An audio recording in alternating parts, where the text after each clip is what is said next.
So we reached Swamimalai. It was about 8.5 hours drive from Bangalore. It was raining quite heavily, but after that, since morning, there has been no rain, so that's nice. So we have checked into this beautiful property called Indeco Hotels in Swamimalai, which is supposed to be very good and highly recommended from all of our friends. And it's really turned out to be very, very nice. The whole concept of the hotel is that you live in an environment where it's almost like living in an agraharam. An agraharam is a Brahmin village, and you have houses like this, and then you just live inside the house and you roam around this village. Actually, this whole place has been constructed from the confluence of three Tanjore villages. So it's actually a village that you are living inside, and that itself is in a very unique experience, I think.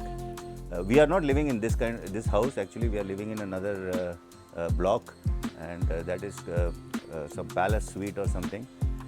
I'll show you a glimpse of the room as well. But if you get the heritage villa room, then I guess this is where you'll be staying at, and this looks very interesting as well. Very beautiful property, guys, and the food in the restaurant is quite good. And overall, I think it's a nice place to stay if you are coming here to Kumbakonam, Swamimalai or Thanjavur. All these places are very easily accessible from here.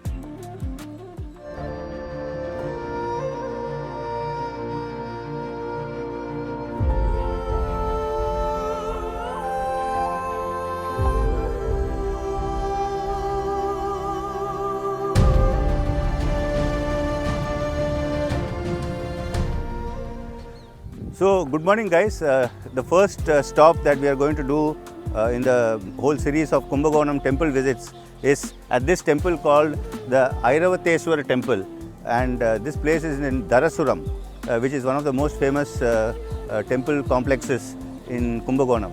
So, built by the Chola king, Raja Chola III. This temple is also one of those temples which the Chola kings have built and which has sustained for all these years. Supposed to be a very grand temple, so we'll go inside and have a look.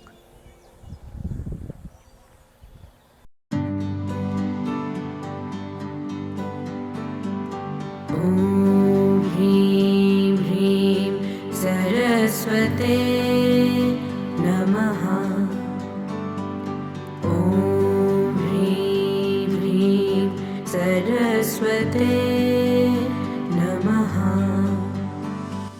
Ya Devi Sarvabhuteshu Vidyarupena Sanstita Namastasya Namastasya Namastasya Namo Namaha. Ya Devi Sarvabhuteshu Vidyarupena Namastasya Namastasya Namastasya Namo Namaha. Ya Devi Sarvabhuteshu Vidyarupena Sanstita Namastasya Namastasya Namastasya Namo Namaha. Hrim Hrim Saraswate Namaha. Om Hrim Hrim Saraswate Namaha. Om Hrim Hrim Saraswate Namaha. Om Hrim Hrim Saraswate Namaha. When you look closely at these temple sculptures, you will notice that there is some color that you can see here, which probably indicates that this temple was full of color during those times when it was first built. Now there is no color on the walls, but even devoid of that color, it still looks magnificent because It's all granite, and the natural stone color of the granite comes through. A short story on this temple at Darasuram. The reason it's called the Airavateswar temple is because it is named after the elephant of Lord Indra. It is said that sage Durvasa had cursed Lord Indra's elephant, and the white color on the elephant had actually become black, because of which the elephant Airavat was very distraught, and he went and prayed to Lord Shiva and the Shivlingam. Lord Shiva appeared and he said that if you bathe in this river, you will get your color back, and that is how Airavat became white again. And that is a short story of this particular temple and why this temple came into being to begin with. Look at the intricate details on all these pillars. These are like 1,000 years old. They're still looking so good. Imagine how it would have looked when it was 1,000 years, when it was new, 1,000 years back. Every pillar has a different sculpture made. I think you can spend like a whole day over here looking at each and every pillar. They all look different from each other. So much of workmanship. So nice. So today we started our journey in this temple called the Airavateswar temple at Darasuram. So you can see it's a grand Dravidian structure, and it was built by Rajaraja Chola II. He was actually Rajaraja Chola's grandson. So he built this temple, and it's very similar to Gangaikonda Cholapuram. Gangaikonda Cholapuram is actually even more massive compared to this, but the temple at Darasuram is definitely worth a visit. It's also very grand. The water that you see over here, you have to wade through the water in order to circumambulate this temple. It's not meant to be here. It is here because the rains in Tamil Nadu have been quite severe and caused a lot of flooding, and I guess the drainage here is not sufficient to take the water out. But other than that, I think our first stop here at one of the Kumbakonam temples, stop number 1, is completed, and now we are going on to the next stop. विद्यारूपेण संस्थिता नमस्तस्यै नमस्तस्यै नमस्तस्यै नमो नमः ह्रीं ह्रीं सरस्वते नमः ॐ ह्रीं ह्रीं सरस्वते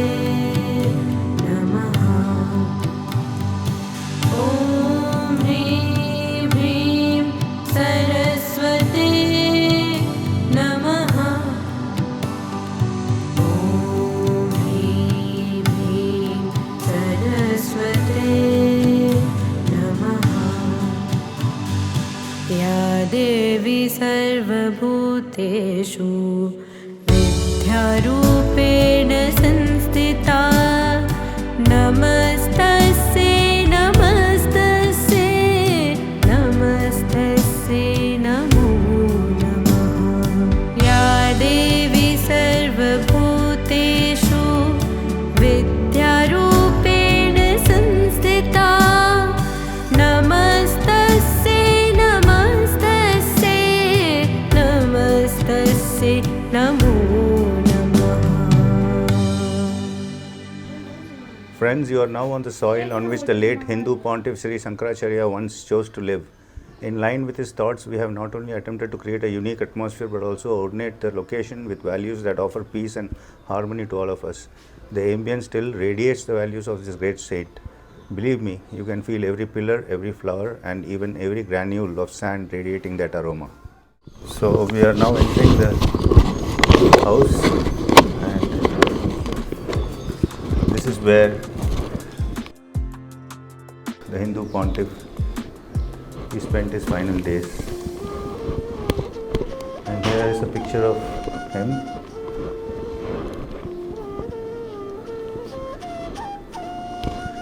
It's a very basic house, and they have preserved it the way it used to look at that time. So what was the year in which he passed away?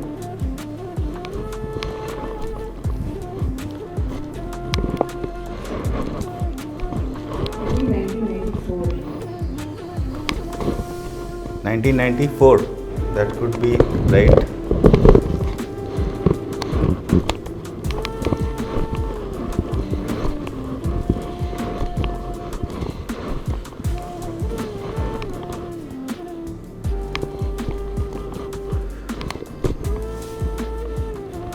The curtains, this almost looks like a sari.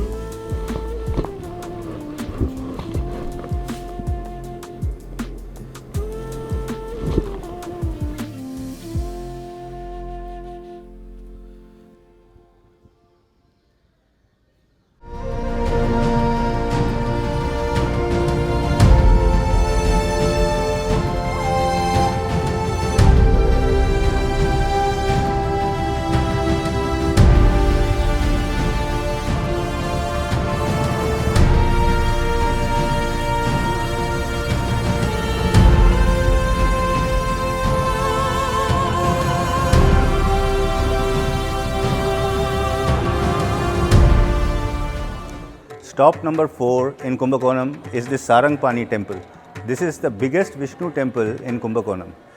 Sarang Pani descended from heaven on in a chariot, and that is what they have depicted inside. They have depicted a chariot, and then the temple almost rests on top of the chariot.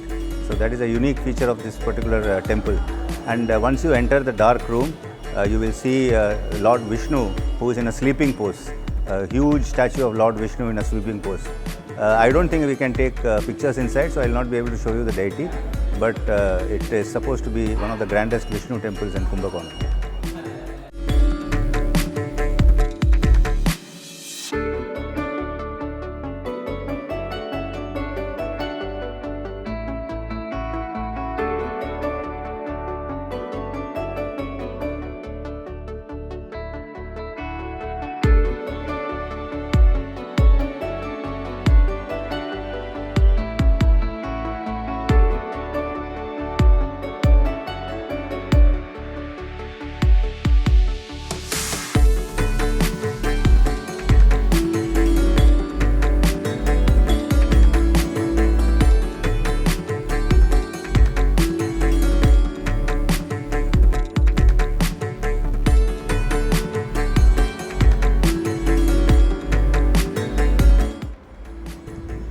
Guys, we are now at stop number 5, which is the Nageshwar temple.